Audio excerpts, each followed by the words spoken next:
جنجيان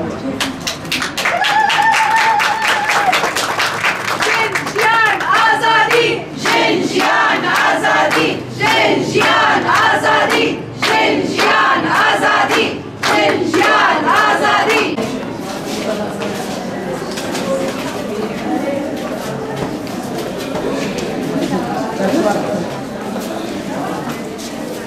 بهذه العملية الفدائية ستحول إلى اللغة الحية تخاطب قلوبكم، فنحن مستعدون للتضحية بأرواحنا 1000 مرة من أجل تأمين مستقبل حر لكم.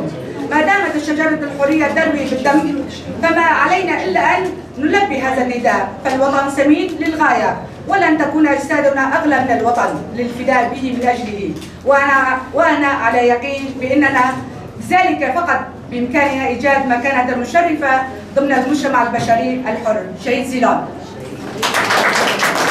في 30 حزيران 1996 شهدت حركة المرأة الكردستانية عملية فدائية نسائية التي كانت بصمة في التاريخ التحرري وأضافت إرث جديدا إلى الإرث النضالي.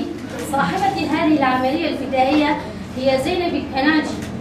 زينب الكناجي التي عرفت بين صفوف شعبها باسمها الحركي زيلان، فكانت عمليتها منعطفا جديدا في تاريخ حركة المرأة الكردستانية، ونفذت عمليتها في قلب العدو بديرسم، وكان لها هدفين من هذه العمليات. أولها انتقام لشهداء مزرعة ديرسم التي ارتكبتها الدولة التركية.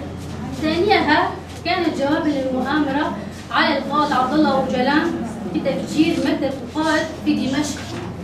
قيم القائد شهيدة زيلان بأنها معلمتي، لذا أراد القائد بهذه العملية بداية نقطة التحول ضمن حركة المرأة الكردستانية بإهداء المشروع الإيديولوجية تحرير المرأة كمبدأ أساسي للمرأة الذواقة للحرية. في 8 من آذار 1998 يوم العالمي للمرأة، ومن مبادئها الوطنية وتنظيم الإرادة الحرة، النضال والجمالية والأخلاق. جنجيان آزادی، جنجيان آزادی، جنجيان آزادی.